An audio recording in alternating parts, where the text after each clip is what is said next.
नमस्कार दोस्तों, आप देख रहे हैं द मल्टी टैलेंट शो हमारे उभरते सितारे। सर्वप्रथम आप सभी का हमारे शो में हार्दिक स्वागत है। जीवन एक मंदिर है। मंदिर अर्थात जहां पर देवी देवताओं का वास होता है। मंदिर में जब भी हम जाते हैं तो वहाँ की साफ सफाई, वहाँ की स्पिरिचुअल वाइब्रेशन से हम सभी प्रभावित होते हैं और भगवान को याद करते हैं।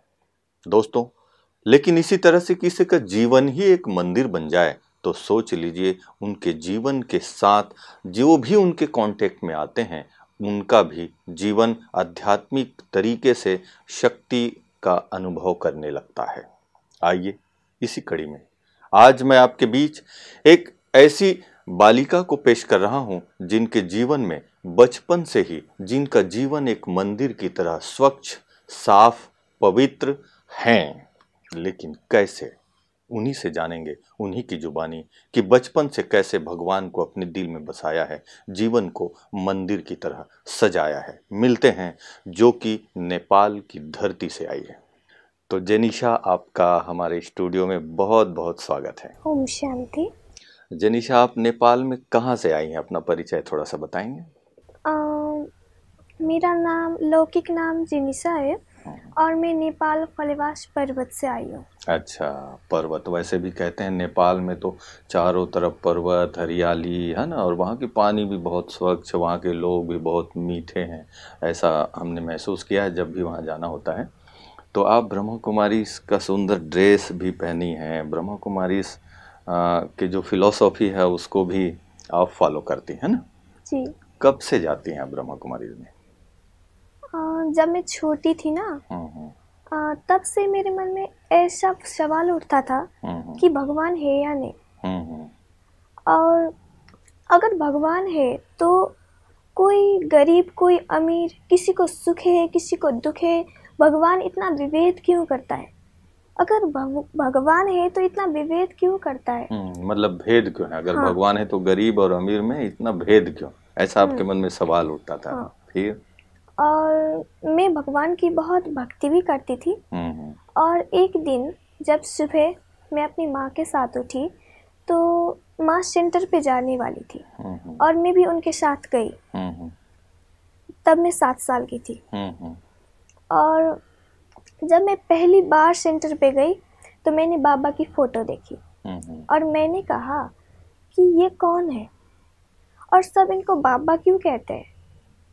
और जब मैं मुरली सुनती थी तो मुझे मुरली का सार नहीं पता होता था, बस मुझे मज़ा आता था। अच्छा, मतलब अच्छी अच्छी बातें, भगवान की बातें सुनते थे मुरली के द्वारा तो आपको मज़ा आता था। फिर और मेरी ना 2-3 दोस्तें भी जाती थी। अच्छा। तो मैं उनके साथ जाके 7 डेज कोर्स की और तब मुझे अपना सारा सवालों का जवाब मिल गया। अच्छा। कि भगवान अमीर और गरीब में भेदभाव नहीं करते, सुख और दुख में भेदभाव नहीं करते, वो अपने कर्म का ही फल होता है। और जाने के बाद मुझे इतना प्रभावित हो गई मैं, और 7 डेज कोर्स करने के बाद मैं डेली मुरली सुनने जाने लगी, डेली क्लास करने लगी। और मुझे बाबा का ज्ञान इतना पसंद आता था कि मैं सुबह जाती थी और मुरली सुनती थी, दोपहर को भी जाती थी, योग करती थी और ऐसे में बाबा की बच्ची बन गई। वाह वाह, वेरी गुड। बहुत सुंदर कहानी है सफ़र की, जो ब्रह्मा कुमारी बनने की जो सफ़र है वो बड़ी सुंदर तरीके से, मतलब निश्चय हो गया आपको कि भगवान पढ़ाते हैं मुरली के माध्यम से और आप एक सुंदर जीवन बनाना शुरू हो गया। जनीशा, बताएंगे कि आपके अंदर बहुत सारे टैलेंट है, हमने सुना है ना? जी। आप अपने शब्दों में क्या कहें, क्या क्या टैलेंट आप फील करते हैं? टैलेंट बाबा ने दी है। मैं डांस कर सकती हूँ, सिंगिंग कर सकती हूँ और भी बहुत टैलेंटेड है। मैं पढ़ाई में भी आगे हूँ। अच्छा, गुड गुड, बहुत अच्छा। तो हम नेपाल एक ऐसी धरती है जहाँ पर सब लोग भोले भाले हैं, ऐसा कहते हैं ना। और नेपाल को वैसे भी कहा जाता है कि भारत राम की जन्मभूमि है ना, तो नेपाल को कहते हैं सीता की जन्मभूमि, इसलिए राम का ससुराल कहा जाता है। वो शहर कौन सा है? जनकपुर, है ना? जनकपुर है ना वहाँ पे। तो नेपाल की महिमा की कुछ बातें आप थोड़ा सा शेयर करेंगे क्या क्या, और आप महसूस करते हैं, क्योंकि आप तो वहीं जन्मी पली बढ़ी हैं। नेपाल की महिमा की कोई परफॉर्मेंस हो, कोई बात, वहाँ की बात बताएं। मैं अपने को बहुत भाग्यशाली समझती हूँ क्योंकि मेरा जन्म नेपाल में हुआ, क्योंकि नेपाल में ही इतनी मर्यादित पवित्र नारी सीता का जन्म हुआ था और शांति का संदेश फैलाने वाले गौतम बुद्ध का जन्म भी वहीं पर हुआ था। हाँ, गौतम बुद्ध का भी कहाँ हुआ उनका जन्म? उनका जन्म लुम्बिनी में हुआ था। लुम्बिनी में। ठीक। और इस कलयुग के अंत में भी वहाँ पर इतना पीस है, इतना शांत है और वहाँ के लोग बहुत भक्ति करते हैं। वहाँ पर बहुत नेचुरल ब्यूटी होती है। मुझे वहाँ का वातावरण बहुत अच्छा लगता है। तो जेनिशा, आप इतने सारे टैलेंट आप में हैं, तो हम चाहते हैं कि नेपाल की महिमा के कोई गीत हो या डांस हो या कुछ भी अपने कला के तरीके से आप प्रस्तुत करना चाहें।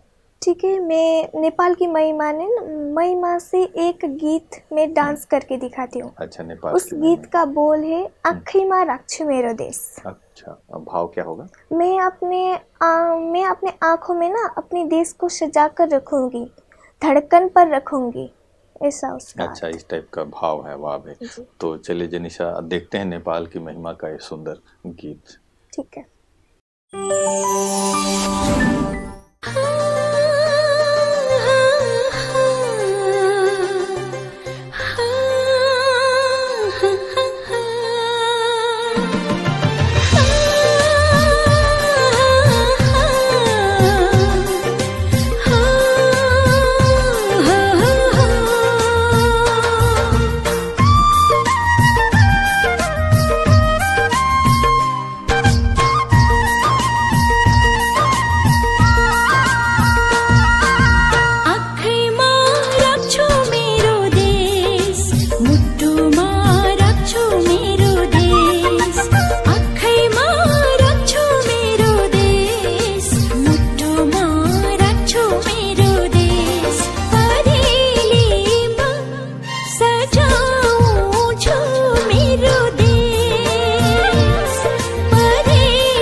वाह जेनिशा, बहुत सुंदर डांस किया आपने, है ना, नेपाल की महिमा के गीत। और जैसे जैसे शब्द थे वैसे एक्शन, आपका एक्सप्रेशन बहुत अच्छा था। जेनिशा, आप ब्रह्मा कुमारीज में जाती हैं ना, तो वहाँ मेडिटेशन भी करती हैं, है ना, और कराती भी हूँ, है ना। तो आप मेडिटेशन कैसे करती हैं, थोड़ा सा हमें बताएं।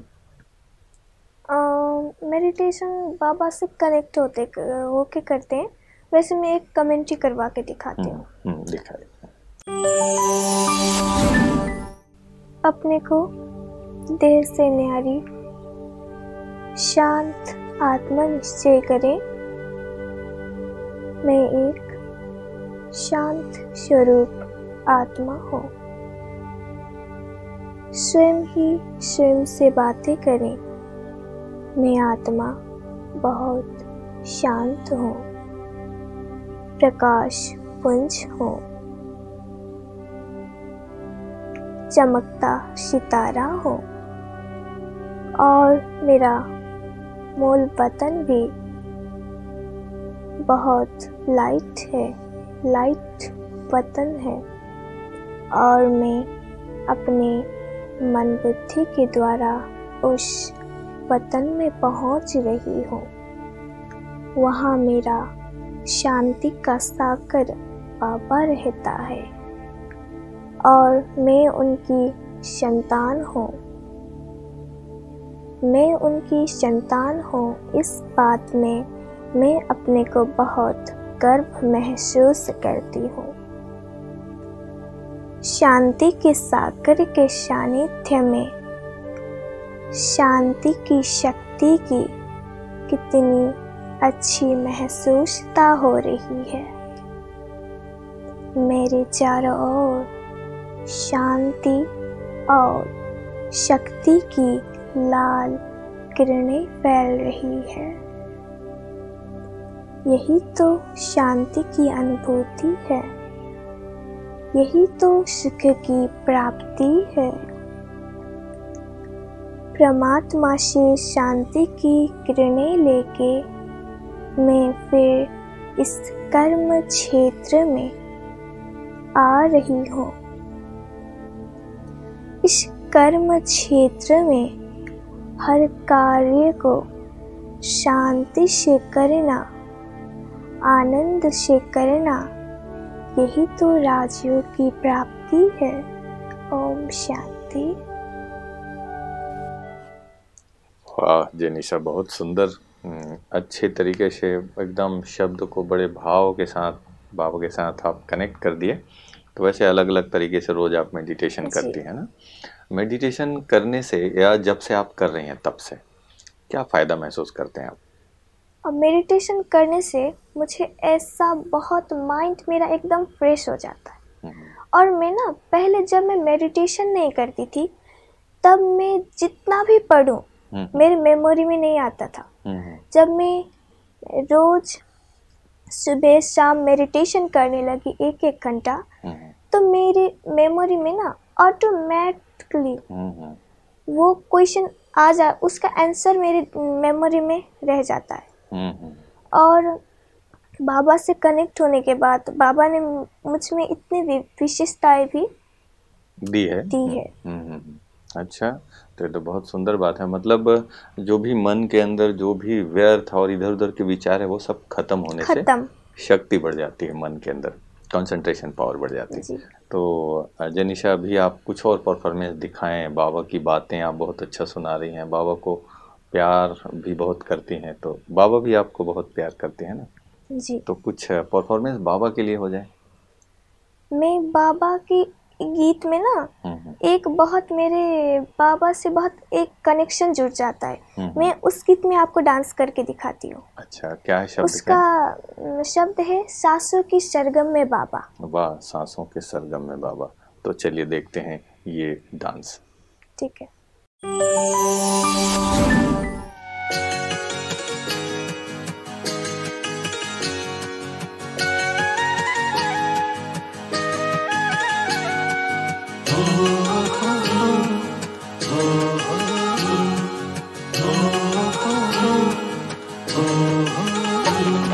सांसों की सरगम में बाबा, हृदय की धड़कन में बाबा, आँखों की चितवन में बाबा, वाणी की गुंजन में बाबा रहते हैं। मेरे दिल में बाबा रहते हैं, मेरे दिल में सांसों के सरगम में बाबा।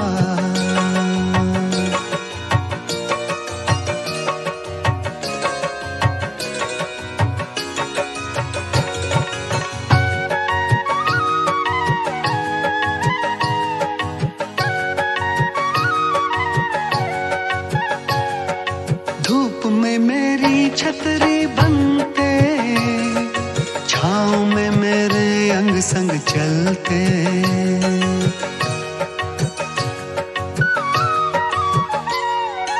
धूप में मेरी छतरी बनते, छाँव में मेरे अंग संग चलते। माता पिता गुरु शिक्षक बनते, उनकी शिक्षाओं से हम पलते। बच्चों के तुम मन में बाबा, भक्तों के सिमरन में बाबा रहते हैं। मेरे दिल में बाबा रहते हैं, मेरे दिल में। सांसों के सरगम में बाबा। वाह जनीसा, बहुत सुंदर डांस किया आपने। Thank you. जनीसा, अभी आप ब्रह्मा कुमारी के हेडक्वार्टर में आई है ना, और बाबा से बहुत प्यार है, और बाबा के कर्म भूमि है ये माउंट आबू मधुबन, है ना। कैसा लगा यहाँ का, थोड़ा अनुभव सुनाएंगे? बहुत अच्छा, क्योंकि मैं पहली बार आई हूँ ना, तो पहली बार का अनुभव तो वो बताया ही नहीं जा सकता। सही बात है, स्पेशल होता है। थोड़ा सा शब्दों में कोशिश कीजिए कि कहाँ गए, क्या क्या महसूस हुआ, थोड़ा बताने की कोशिश करेंगे। जहाँ भी जाते हैं बस योग का ही अनुभव होता है, बहुत अच्छा बाबा के साथ हो ऐसा अनुभव होता है। वाह भाई, तो बहुत सुंदर। मतलब आप अपनी मन की बात को अपने कला के द्वारा ही आप ज़्यादा बता रही हैं, अच्छा लग रहा है। तो मैं चाहता हूँ कि अभी जैसे आपने कहा ना कि आप गीत भी गाती हैं ना, डांस दिखाया, कमेंट्री आपने की, जो भी आपकी लाइफस्टाइल है, कोई गीत सुना दीजिए ना बाबा के लिए। ठीक है। कौन से गीत सुनाएंगे? हर जन्म में बाबा तेरा। हर जन्म में बाबा तेरा, साथ चाहिए ना, तो चलिए सुनते हैं। हर जन्म में बाबा तेरा साथ चाहिए, सिर पे मेरे बाबा तेरा हाथ चाहिए। हर जन्म में बाबा तेरा साथ चाहिए, सिर पे मेरे बाबा तेरा हाथ चाहिए। सिलसिला ये टूटना नहीं चाहिए, मुझको मेरी भक्ति का इनाम चाहिए।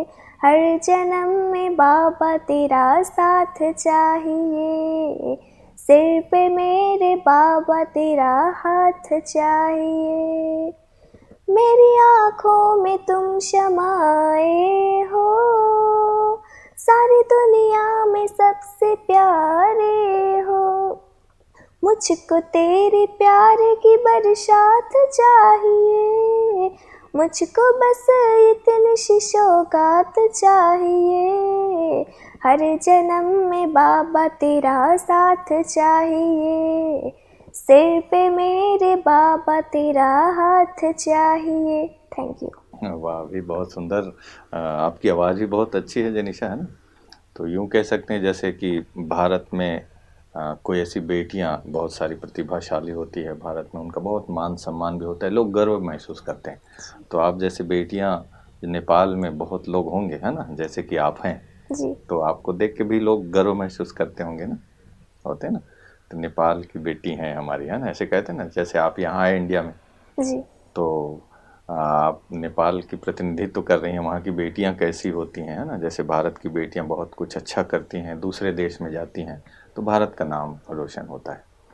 तो आप चूँकि बेटी हैं नेपाल की, है ना, तो कुछ ऐसी कोई प्रस्तुति जो आप दिखाना चाहें, तो कोई गीत या कोई डांस और एक सुनना देखना चाहते हैं, तो कौन से गीत पर आप दिखाएंगे, डांस या गीत गाएंगे? मुझे ना एक सॉन्ग बहुत अच्छा लगता है, वो नेपाली सॉन्ग है, डाफे जे नाचने हिमाल से हंसने। अच्छा। और उसका शब्द है ना, डाफे हमारा नेपाल का राष्ट्रीय पक्षी है, और मैं डाफे की तरह ही नाचती हूँ, हिमाल की तरह ही हंसती हूँ, और मैं नेपाल की बेटी हूँ। ये उसका भाव। अच्छा, उसका भाव है, मतलब नेपाल की जो प्रकृति चित्रण है उसको वहाँ की बेटियाँ जो है अपने कला के माध्यम से दिखाती हैं ना। वाह भी, बहुत सुंदर। तो चलिए देखते हैं हम किस तरह से आप नेपाल की वहाँ की जो पशु पक्षी या प्रकृति, वहाँ की जो चित्रण है उसको अपनी कला में आप दिखाएंगे। देखते हैं डांस।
वाह जनीशा, बहुत सुंदर डांस। नेपाल की छोरी हूँ माँ, हमें तो इतना ही शब्द समझ में आ रहा था, बाकी तो आपने चलो बताया तो समझ में आया कि कितना सुंदर भाव है इस गीत का।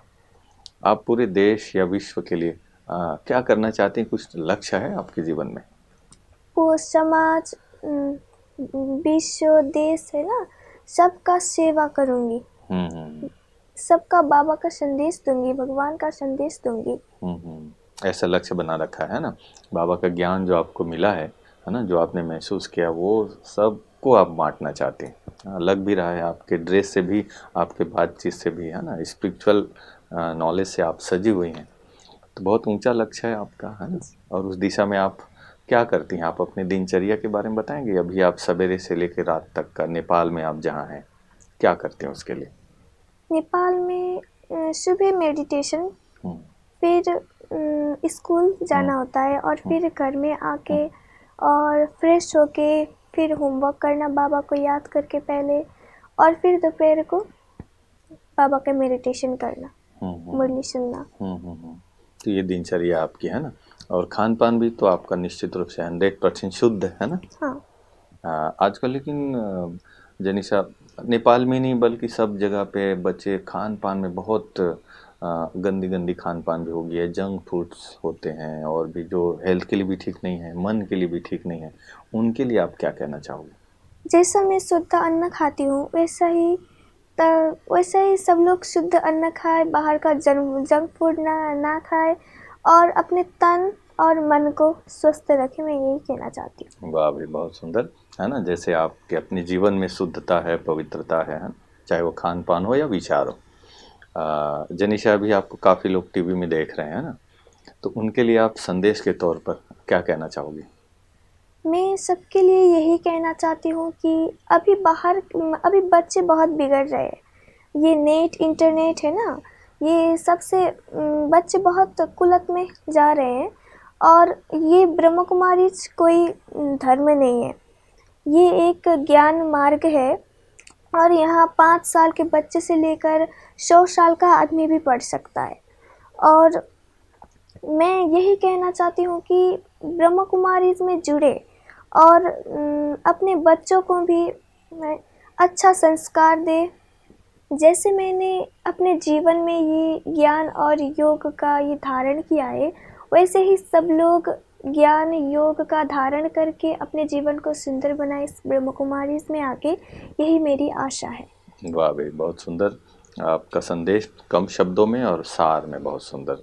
और निश्चित रूप से आपका ये संदेश, ये जो भाव है, लोगों को समझ में आया होगा। जनिशा, आप हमारे स्टूडियो में आए और बहुत अच्छी बातें आपने हमारे साथ शेयर की है, चाहे वो डांस हो, अनुभव हो, कमेंट्री हो, हर तरीके से आपने हमें समय दिया। इसके लिए आपको बहुत बहुत शुक्रिया। Thank you. वेलकम। तो देखा दोस्तों, निश्चित रूप से आज का ये एपिसोड आप सभी को जरूर पसंद आया होगा। कहते हैं ना कि बच्चे भगवान के सूरत होते हैं। बच्चे जब हंसते हैं, बोलते हैं, मुस्कुराते हैं, तो ऐसा लगता है कि जैसे भगवान इनके द्वारा मुस्कुरा रहा है। इसीलिए कहते हैं जब कोई अच्छे बच्चे होते हैं तो ये तो जैसे देवी जैसे हैं, ये देवता जैसे हैं। क्यों ऐसा बोलते हैं? क्योंकि बच्चे सच्चे हृदय के होते हैं, निर्मल मन होता है उनका, और बाल मन में भगवान अपने आप याद करना नहीं पड़ता। जब भी वो याद करना चाहे, भगवान भी बच्चों को याद करते हैं और बच्चे भी भगवान को याद करते हैं, जिसका जीवंत उदाहरण अभी आपने देखा। दोस्तों, ऐसे आपके आसपास जो भी बच्चे हैं जो आध्यात्मिक रूप से सजे हुए हैं, कलात्मक दृष्टिकोण से जिनका जीवन एक अच्छी दिशा में जा रहा है, ऐसे प्रतिभावान बच्चों को हमारे उभरते सितारे के इस मंच पर आप लाइए। और हमारी पूरी कोशिश होगी कि उनके कला के माध्यम से, उनके विचारों को, उनके लाइफस्टाइल को आप तक हम जरूर पहुंचाएंगे। इन्हीं शुभकामनाओं के साथ फिर मिलते हैं कार्यक्रम की अगली कड़ी में एक नए प्रतिभा के साथ। तब तक के लिए दीजिए मुझे इजाजत। नमस्कार। ओम शांति।